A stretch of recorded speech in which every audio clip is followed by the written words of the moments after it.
Thank you, everybody, for joining me. Everybody knows this is a huge weekend in New York.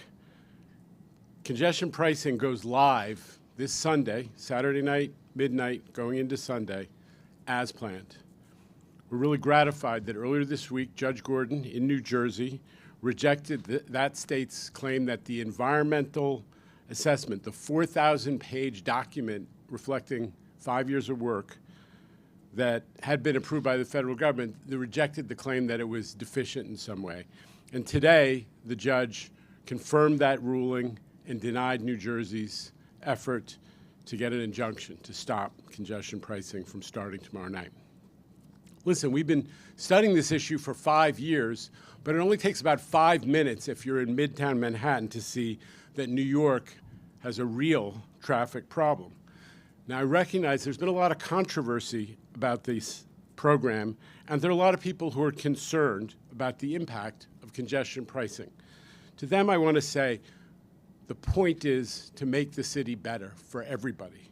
We need to make it easier for people who choose to drive or who have to drive to get around the city, to spend less time in traffic.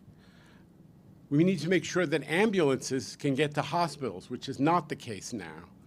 We need to make sure the air gets a little cleaner, and we need to make transit better for the 90% of New Yorkers who use transit to get around. So now, after untold numbers of lawsuits and lots of fighting in the press, the time for debating and lawsuits is over.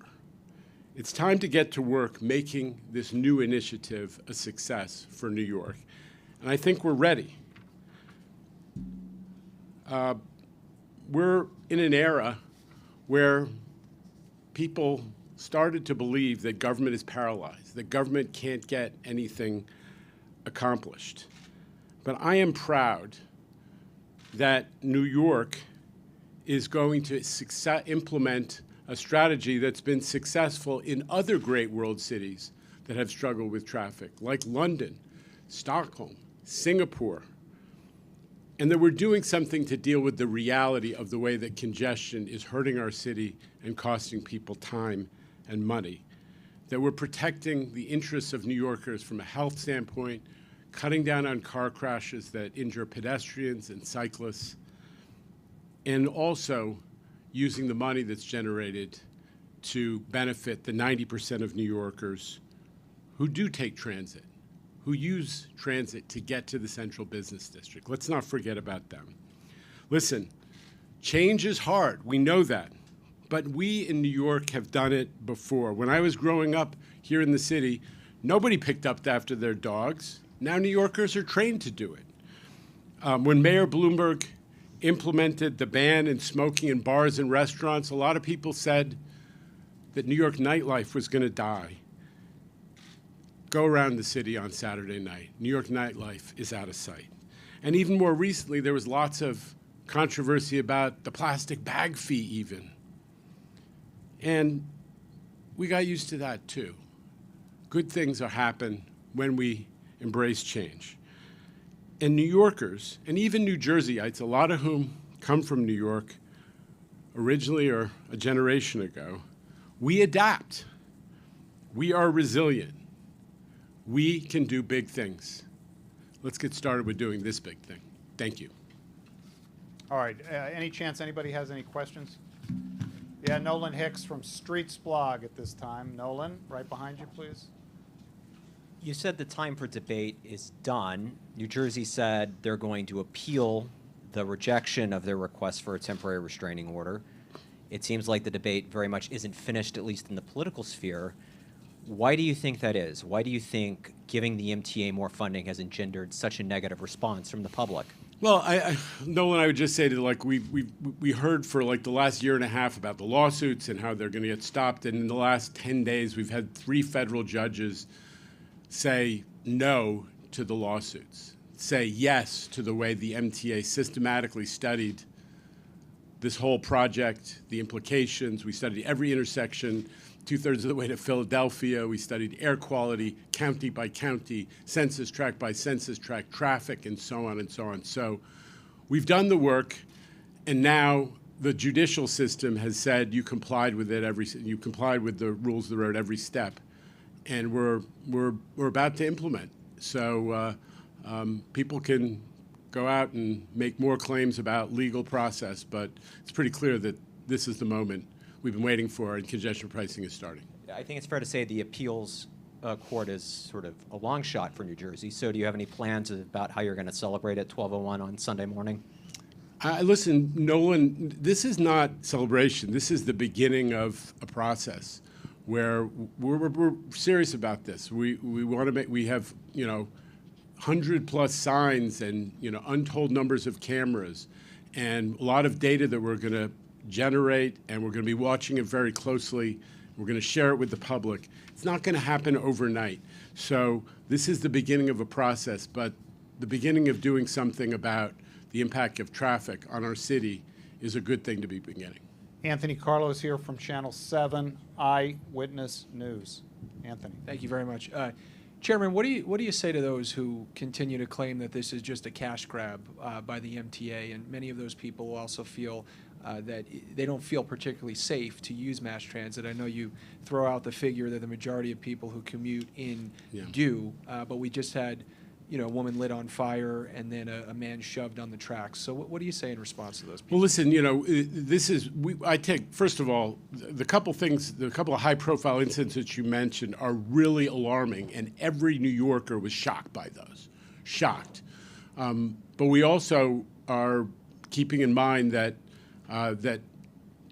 there's a lot less crime than there used to be before COVID, and that between more cameras, more cops, and a ton more outreach workers, the governor in particular, as well as the mayor, are pushing back at some of the things that have contributed to the sense of disorder. But don't get me wrong, I am with those who want us to always be pushing back to restore full sense of order in the transit system, and we're not going to stop pushing until we get to a better place where people don't have those concerns.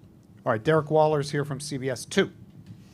Yes, I wanted to read you a quote from the DSNY union president, Harry Nispoli. He says, "My members are going to realize that coming into work every day is going to cost them more money. Guys with seniority will start transferring out of Manhattan. This will definitely have an effect. This is just another tax on New Yorkers. Trump said he'll stop it. I'm waiting to see what he will do." Any thoughts on some of these city workers who say that this is going to cost them money? Yeah, I mean, listen, the whole question is, look, first of all, if people are low income, they get a discount. So there are specific discounts for people who are at the low income end. But for people in broader terms, I'd say everybody understands that if you have to drive because your job makes you drive, that is a legitimate business expense you should take up with your employer. But for the majority of city workers and the majority of people who come to our central business district, which is a small number of the total employees of sanitation, they take mass transit. And for many of our city employees, they actually have free transit. So we're confident that after the controversy and some of the rhetoric passes, that people are going to go back to going about their business. But that might be an issue for labor negotiations at a future time. Anybody else? Any closing thoughts, sir? No. Oh, actually, I do. No. Okay. Nolan has a closing thought. Well, not a closing thought, a closing question. You said tomorrow is when the work starts. It's not when the celebration starts. When do you declare victory? When do you celebrate success? I think what we all want to see is the impact on, hopefully, some of the impacts that are contemplated, reducing congestion, hopefully improving air quality. It's going to take a while for people to adjust their behavior. We all know that people don't adjust overnight to change, but we'd like to see those benefits for that if you have to drive, that you spend less time stuck in traffic, that buses move more quickly, and that the investments that we're going to make in the transit system start to benefit the 90% of people who do take transit. Can I ask one more question? Just one quick One final question from Derek Waller. One last question. I just want to know, we're talking about congestion. What are your thoughts about all of these Ubers that are driving around, that are circling, and they're certainly causing a lot of the congestion? Yeah, no, you're absolutely right, Derek.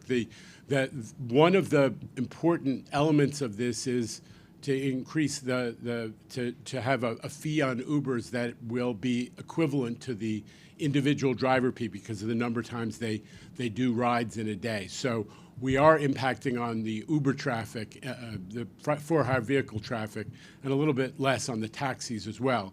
They are part of the challenge, but we're dealing with them as part of this program as well. Thank you very much. Thank you, sir. Thanks, everybody.